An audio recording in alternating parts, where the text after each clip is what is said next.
Isang malalim at patas na round by round na pagwawaksi ng mga sandali at taktika mula sa labanan.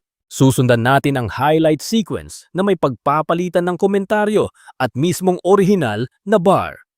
Titingnan natin ang mga anggulo, rebuttal, delivery dependence at bakit tumama o hindi ang bawat linya. Gamit lang ang ibinigay na analysis at walang idinadagdag na haka-haka. Babanggitin ko rin kapag mababa o katamtaman ang kumpiyansa dahil sa mga transcription gap o hindi malinaw na delivery. Sa unang round, si Poison 13 nagbuo ng malakas na imahe ng banta, lason at sunod-sunod na sandata. Kasama ang mga pop culture flourishes, si Tipsy D naman nag-target sa pangalan at kredibilidad ni Poison gamit ang name flip, sexual at status humiliation at isang malinaw na reversal na nagbigay ng tidy closer. Tandaan, may ilang linya na hindi malinaw ang transcription, kaya may katamtamang antas ng katiyakan sa ilan sa mga delivery-dependent na epekto. Unang papasok ang visceral payoff ng lason sa tema ni Poison 13. Sige lagok, may laso na inilagay ang kaso. Malinaw ang setup payoff. Madaling i-visualize at tumataas ang banta kapag matalim ang delivery, kaya ito ang nagbigay ng matibay na tonalidad sa round. Dito makikita ang pop culture mash na nagbibigay personalidad kay Poison 13. Hindi to Tekken, ito'y Mokujin no Jutsu Hashirama. Technical na flair na nagbibigay kulay at karakter. Tumutulong ito para tumayo ang round kahit kulang sa direktang rebuttal. Sunod ang malinaw na escalation sa sandata sequence ni Poison Turn. Pagka-blanco tapon sabay hugot ng Derringer para Crisp na imahe ng pag-escalate ng banta, gawing procedural ang atake at nagmumukhang inevitable ang final move. Epektibo sa live setting depende sa delivery. Pansinin ang closing double entendre sa gun sequence. uubusin ko yung load hanggang sa ma-expired ka. Maayos na closer para sa sequence, gumagamit ng double meaning na nag-iwan ng tidy visual payoff, bagay na tumatagal sa isip ng nakikinig. May isang direktang graphic line para sa crowd reaction. Hindi to Tekken, ito'y Mokujin no Jutsu Hashirama. Fuck you, Chainsaw Massacre, mabibilib to malamang. Pag nilagari ko ng usi ang leeg mo pahalang. Malinaw at konkretong violent imagery na karaniwang nakakakuha ng malakas na tugon kapag may menace ang delivery. Dahilan kung bakit sinasabing crowd-friendly ang estilo ni Poison 13. Ngayon, pakinggan ang name flip rebut mula kay Tipsy D. Hindi ka pa poison, alcoholic na ako, daan galon na likido. Kaya paano pa uubra tong lason, matagal ko nang nilalason sarili ko. Simple at epektibong semantic inversion, inalis ang pananakot ng moniker ni Poison at binago ang kahulugan para mawala ang dating banta. Dito umiikot ang malinaw na reversal ni Tipsy na binabaliktad ang paratang. Ako yung pinagbintangan yung magnanakaw. Sinubukan ko lang totohanin na iba to sa inyo pabalik ang binabato nyo sa akin. Ikaw ang tunay na magnanakaw sa liga. Ikaw ang tunay na magnanakaw sa liga.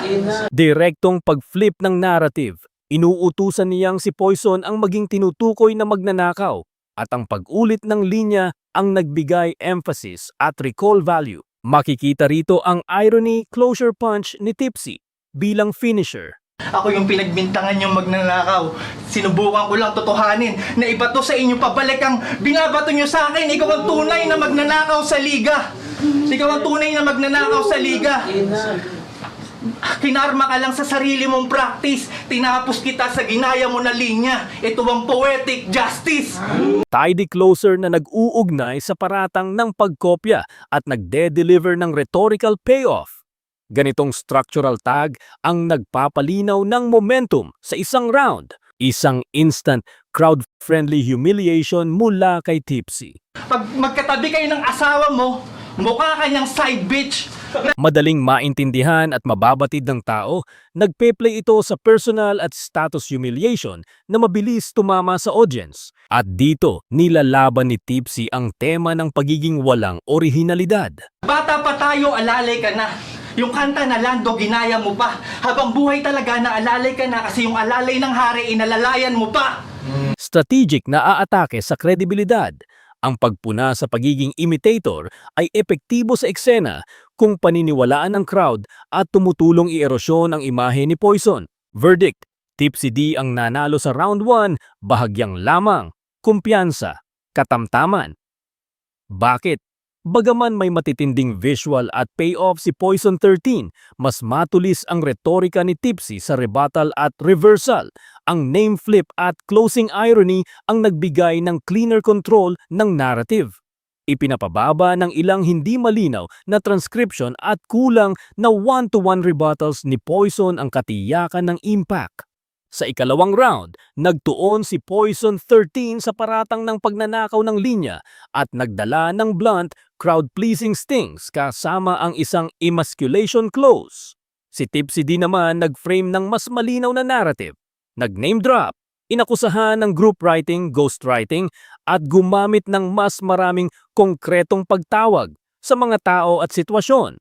Maraming mataas impact na linya dito at medyo delivery dependent ang ilan, kaya may katamtamang kumpiyansa sa pagtatasa. Simulang salita ni Poison na nagpapalago ng paratang sa kredibilidad ni Tipsy. Magnanakaw na umamin, pati pag-amin nakaw din. Compact na wordplay na nagpupakita ng approach ni Poison, sinusubukang basagin ang reputasyon ng kalaban gamit ang linguistang twist. Dito inuugnay ni Poison ang energy ni Tipsy sa koleksyon ng iba. Kaya pala energy ball, maling talino na salin, nakabuo ng round na kung kani-kanino nang galing. Malinaw na paratang na siyang core ng kanyang atake. Sinasabing composite ang material ni Tipsy at ito ang humubog sa buong round ni Poison. Mapanghamak at direct na emasculation line mula kay Poison. At kung usapang irony, dito wala nang mas higit, binansagang capital D pero yung dick niya ang liit. Low blow at madaling mag-trigger ng reaction. Simple at brutal. Epektibo sa crowd pero mababaw ang teknikal kung iisa lang ang approach. Sumunod ang isang matapang na public emasculation payo ni Poison. At kung usapang irony, dito wala nang mas higit, binansagang capital D pero yung dick niya ang liit. Kaya gamitin mo yung time machine pabalik sa nakaraan, kung saan nakita mo si Nela nung siya ay napadaan, tapos ligawan mo ulit, nakakaumay ba? Pero wag mong kantutin para hindi na niya makwentong jutay ka. Mas malakas ang shock factor nito at malamang tumama sa live audience. Ipinakita ni Poison na handa siyang pumunta sa crude para makakuha ng reaksyon. Ngayon si Tipsy may pangalan at moral framing laban kay Gregor. Lang, sa mga tulad niyang madupang, saan magsilbi tong lesson, sumingaw baho ng Poison, chemical weapon, yan ang dumi sa iyong pagkatao, dahil sa kadayaan mo yan, Gregor, kaya kung 2 beses kita nilang paso, ginawan lang kita ng pabor, hindi, yan ang mantsa sa iyong pagkatao, ilang beses ka man magbihis, 2 beses kita nilang paso, ganito manalo ng malinis, kaya Magandang taktika. Ang pagbuo ng argumento gamit ang pangalan ni Gregor at pag-ugnay ng Poison sa cheating ay nagbigay detalye at kredibilidad sa kanyang side. Dito may malinaw na repeatable tag tungkol sa pagkapanalo ng 2 beses. sumingaw baho ng Poison, chemical weapon, yan ang dumi sa iyong pagkatao, dahil sa kadayaan mo yan, Gregor, kaya kung 2 beses kita nilang paso, ginawan lang kita ng pabor, hindi, yan ang mantsa sa iyong pagkatao, ilang beses ka man magbihis, 2 beses kita nilang paso, ganito manalo ng malinis, kaya Malinaw at specific. Ang 2 beses na pagbanggit ay nagbibigay ng konkretong ebidensya ng dominance at madaling tandaan ng crowd. Direktang paratang. Sinabing nagbigay ng linya para kay Flip G. binigyan mo ng linya si Flick G. Ito ay isang paratang sa battle. Ang pag-name drop na ito ang nag-turn ng abstract allegation sa mas konkreto na tumutulong kay Tipsy mag-undermine ng kredibilidad. Sarcastic closer ni Tipsy na tumutulig sa kunwaring authorship. Pabor, hindi. Yan ang mantsa sa iyong pagkatao, ilang beses ka man magbihis, 2 beses kita nilang paso, ganito manalo ng malinis. Kaya sige, isigaw mo na yung mga bara mong panggulat. Lagyan mo na rin ng poise para kunyari ikaw ang sumulat. Tidy mocking line na nagmumukhang paninira sa authenticity. Maikli, direct at magandang ending tag para sa ghostwriting angle. Boss reversal na nagpapakita na kahit may collusion, panalo pa rin si Tipsy. Binigyan mo ng linya si Flick G.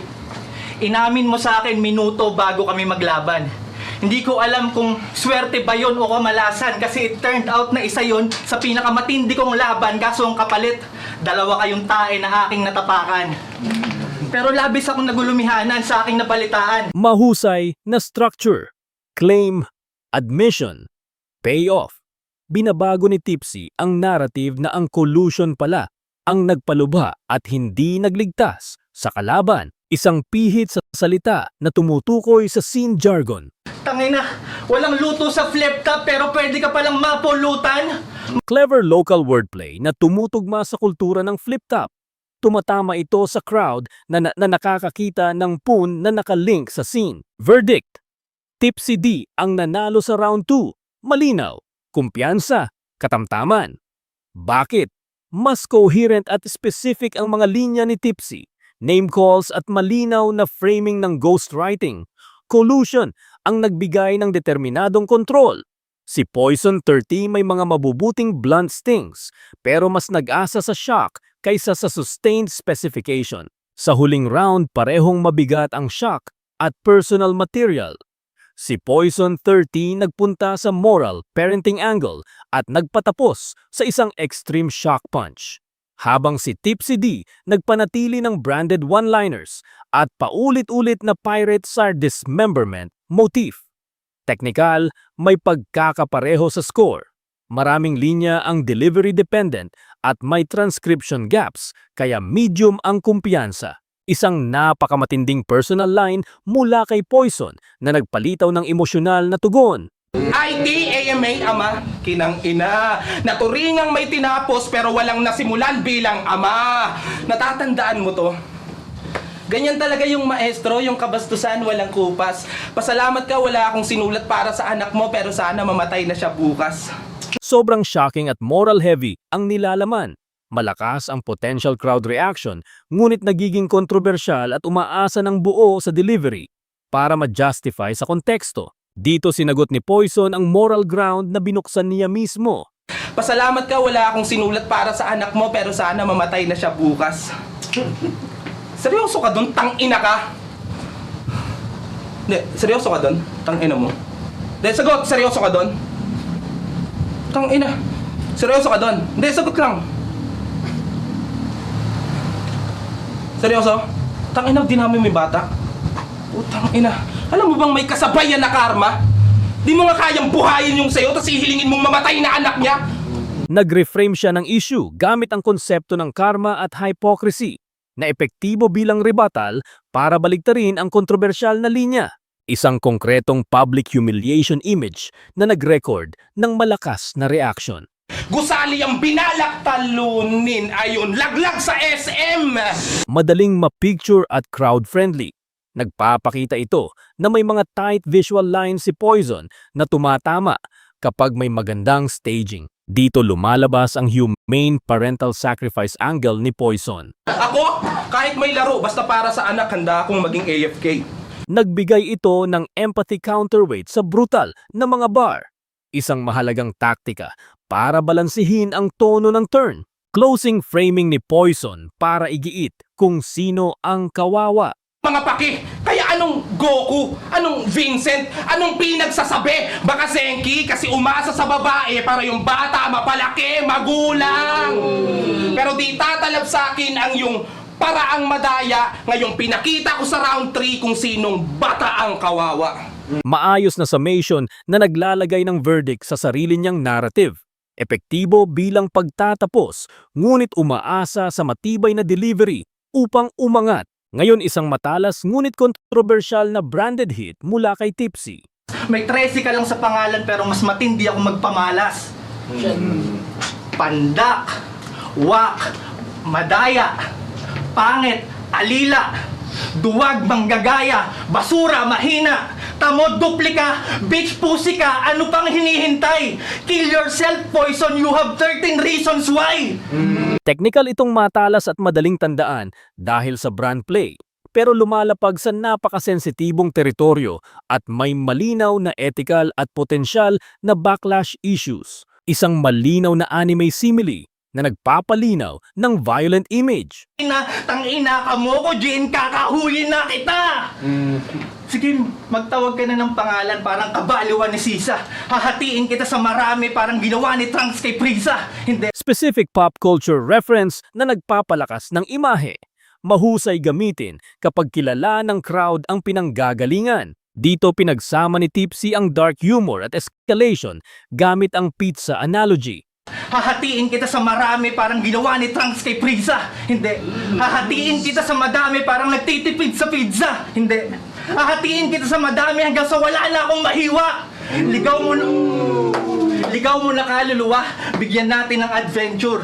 Ikakalat ko mga peraso mo sa mapa, sige maghanap ka ng treasure. Ngayon Smart juxtaposition. Binabawasan muna sa kanilalason ang imahe ng sobrang paghiwa, nagpapataas ng memorability sa violent metaphor. Tumitibay ang pirate treasure map motif ni Tipsy dito. hahatiin kita sa marami parang ginawa ni Trunks kay Frieza. Hindi. Hahatiin kita sa madami parang nagtitipid sa pizza. Hindi. Hahatiin kita sa madami hanggang sa wala na akong mahiwa. Ligaw mo na kaluluwa, bigyan natin ng adventure. Ikakalat ko mga peraso mo sa mapa, sige maghanap ka ng treasure. Ngayon malabo na tong pirata ni Looney na manatiling at peace. Malabo ka na rin maging pirata na si Luffy kasi hindi ka na One Piece. Consistent motif na nagbibigay coherence sa mga one-liners at nagiging thematic glue sa turn niya. May direktang defensive line tungkol sa pagiging ama mula kay Tipsy. Hindi ko na kailangan ipagtanggol ang pagiging ama ko, alam ng mag-ina ko yung totoo. Simple damage control. Nilalabanan nito ang parenting angle ni Poison at nagbibigay dahilan kung bakit hindi agad mauuntog ang moral attack. Verdict. Tabla ang round 3. Tabla, kumpiyansa, katamtaman. Bakit? Parehong tumutok sa shock at personal material, kaya nag-even ang scoring. Si Poison may malakas na angle work at crowd moments, habang si Tipsy may mas crisp na one-liners at recurring motifs. Ang ilang linya ay delivery dependent kaya hindi tiyak ang full impact. Resulta, Tipsy D ang panalo overall, Tipsy D 2.5. Poison turn 13, 0.5. Bod. Nagpanalo si Tipsy dahil sa mas malinis na rhetorical na control, name flips, specific na callouts, at malinaw na rebuttals na paulit-ulit na umuuwi sa kanya. Si Poison 13 nagdala ng mas vivid at cinematic na violent imagery at ilang crowd-pleasing shock lines at persona flourishes, pero kulang ang direktang rebuttal at may mga transcription uncertain na linya na bumaba ang timbang. Paalala, maraming linya ang delivery dependent at may transcription gaps, kaya ang ilang pagtatasa ay may katamtamang hindi katiyakan. Salamat sa panunood ng breakdown na ito. Pakinggan ang orihinal na mga bar kasama ang video para mas ma-appreciate ang delivery at crowd dynamics. Hanggang sa susunod na review.